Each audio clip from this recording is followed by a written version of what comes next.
இது மகிமை நேரம். மகிமை டிவி நேயர்களை அன்புடன் வாழ்த்துகிறேன். மகிமை நேர நிகழ்ச்சியின் வாயிலாக உங்களை சந்திப்பதிலே மிகுந்த மகிழ்ச்சி அடைகிறேன்.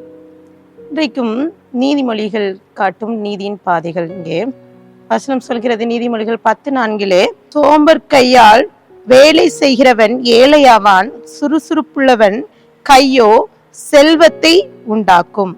இன்றைக்கு எடுத்துக்கொண்ட தலைப்பு, ஏழ்மையா செல்வமா? ஏழை, செல்வம், செல்வந்தர், ஐஸ்வர்யவான் சொல்லுவோம் பாருங்க. நம்ம விரும்புகிற காரியம் பணம், வசதியா இருக்கணும், எல்லாம் நமக்கு கிடைக்கணும். சைக்கிளில் போறவங்க என்ன செய்வாங்க? பைக்கில் போறவங்கள பார்ப்பாங்க.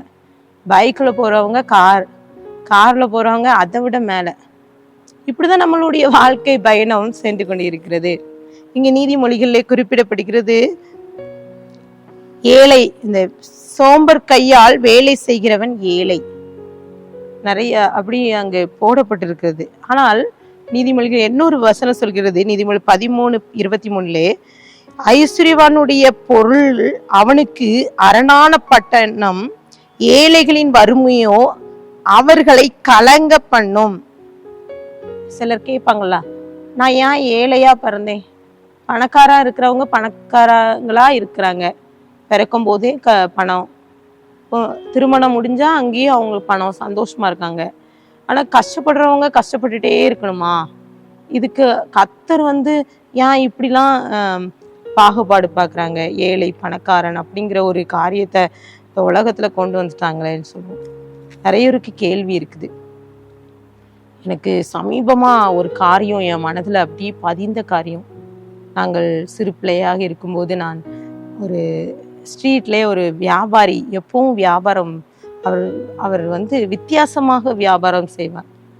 மக்கள் நெஞ்சை கொள்ளையடித்த எங்களது இடியாப்பம் சற்று தாமதமாக மயில் வாகனத்தில் வந்து கொண்டிருக்கிறது என்று சொல்லி அவர் சத்தமாக, அவர் அடுத்த ஸ்ட்ரீட்ல இருந்து அந்த ஸ்ட்ரீட் கேட்கும். அந்த அளவுக்கு அவருடைய வியாபாரம் இருக்கும். அவ்வளோ காலையிலே நாங்கள் ஓடி போய் பார்ப்போம். அங்கே அவங்க சொல்லுவாங்க, எல்லாரும் அமைதி காத்து வாங்கும்படி கேட்டுக்கொள்கிறோம், இந்த மாதிரிலாம் பேசுவார். அங்கே பார்த்தா யாருமே இருக்க மாட்டாங்க. அப்போ நாங்கள் போய் அவங்ககிட்ட கேட்போம், யாருமே இல்லையே, நீங்கள் ஏன் இப்படி பண்ணுறீங்க? இப்படி சொன்னாதான் யாராவது ஒருத்தராவது உங்களை மாதிரி கேட்டுட்டு வாங்குவாங்க அப்படின்னு சொல்லி பாருங்க. நிறைய பேர் வியாபாரிகள் அநேகர் சொல்றாங்க, நிறைய கஷ்டப்பட்டு வியாபாரம் செய்யறோம், விவசாயத்துல ஒன்றும் இல்லை, வருமானம் இல்லை பாருங்க, தரித்திரம் தான், செல்வம், நாங்க நல்ல வசதியா இருக்கிறோம்னு நினைக்கும். சிலர் பார்த்தீங்கன்னா, நாங்க வசதியாக இருந்த குடும்பம், ஆனா இப்போ தரித்திரமா இருப்போம் அப்படின்னு சொல்லுவாங்க பாருங்க. இந்த உலகத்துல இந்த எதுவுமே நிரந்தரம் கிடையாது. ஐஸ்வர்யவான் லாசரு அந்த கதைகள்ல போடப்பட்டிருக்குது. லூக்கா 16 நீங்க வாசித்து பார்த்தீர்கள் என்றால், அந்த 20ஆம் வசனத்திலிருந்து நீங்க வாசித்தீங்கன்னா, அங்கே லாசரு என்ற பெயர் கொண்ட ஒரு தரித்திரன் இருந்தான்.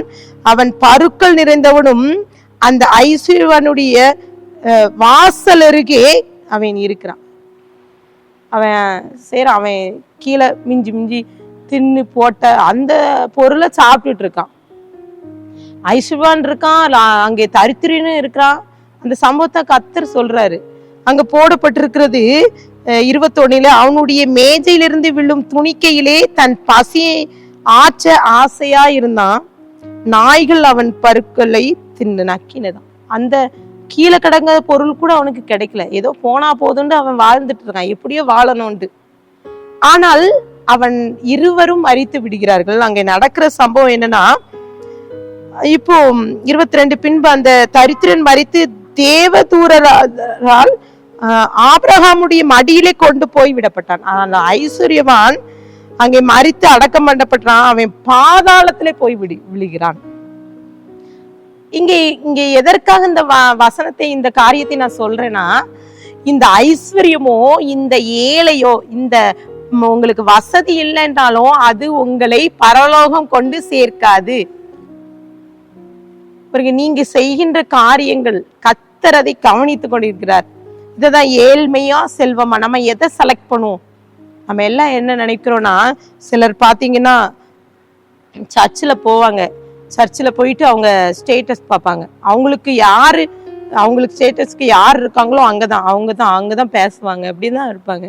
கர்த்தர் பாகுபாடு பார்க்கிறவர் அல்ல. இந்த ஐஸ்வர்யவான் லாசரு விஷயத்துல கர்த்தர் லாசரு அங்கே அவன் பிச்சைக்காரன், அவன் ஒண்ணுமே இல்லாத நிலைமையில இருக்கிறான். ஆனா பரலோகத்துல ஆபிரகாம் மடியில இருக்கிறான். எனக்கு கர்த்தர் அதுதான் மிகப்பெரிய ஐஸ்வர்யம். இங்க எனக்கு தெரிந்த ஒரு மகள், அவங்க வீட்டுல மிகுந்த வசதி பாருங்க. அவங்க பிசினஸ் லாஸ் ஆயிட்டு ஒண்ணுமே இல்லை பாருங்க. அவங்க வீடு எப்படி இருந்துன்னா, ஒரு கிராமம் தான். இந்த வீடு அவ்வளவு கிளாஸ் போட்டு, அவங்க வீட்டுல இருந்து வெளியே அந்த ஸ்ட்ரீட்ல யார் போடுறாங்களோ அங்க போற எல்லாமே தெரியும். அப்படி ஒரு பெரிய வீடு. ஆனால் ஒரே நாள்ல அவங்க எல்லாம் லாஸ் ஆகி எல்லாம் இழந்துட்டாங்க பாருங்க. அதை விட ஒரு சின்ன வீடு. அவங்க போய் உட்கார்ந்துருக்காங்க. பார்க்க பரிதாபமா இருக்கு. எல்லாரும் பார்க்காங்க, எப்படி இருந்தாங்க இப்போ இப்படி இருக்காங்களே எல்லாம் சொல்லி. இப்போது நாங்க பாக்குறோம் அவங்க வீடு இப்படி இருக்குதே அப்படின்னு சொல்லிட்டு நாங்க. ஆனால் அவர்களுக்குள்ளே ஒரு அநேக சந்தோஷம் அங்க இருந்தது. அவங்க கேக்குறாங்க, கர்த்தர் எங்களுக்கு சந்தோஷத்தை தந்திருக்காங்க. நாங்க நல்லா இருந்தாலும் சரி, இந்த சின்ன வீட்டுல இருந்தாலும் சரி, நாங்க நிம்மதியா இருக்கிறோம். எத்தனை பேர் இந்த வார்த்தையை கேட்டுக்கொண்டு இருக்கிற உங்களுடைய வாயிலிருந்து இந்த வார்த்தை சொல்ல முடியும்? நம்ம எதிர்பார்க்கிறதை நாம் நடக்க வேண்டும், இப்படி வாழணும், இப்படிப்பட்ட காரியம் இருக்கணும் அப்படின்னு நினைச்சிட்டு நம்ம வாழும்போது நம் வாழ்க்கையிலே ஏமாற்றப்படுகிறோம்.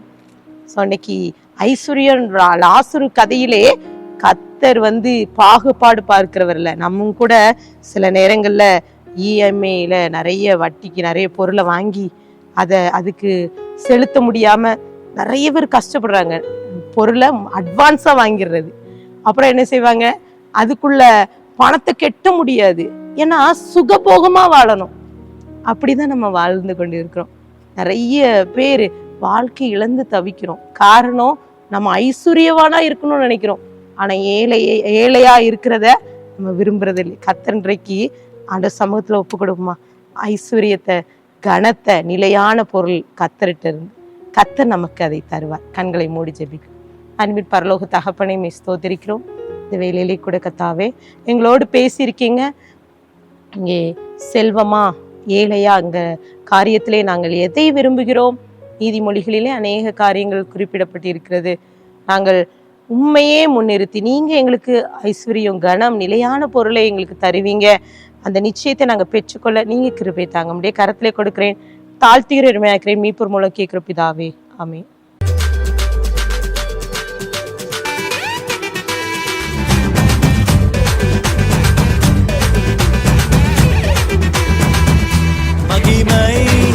மகிமை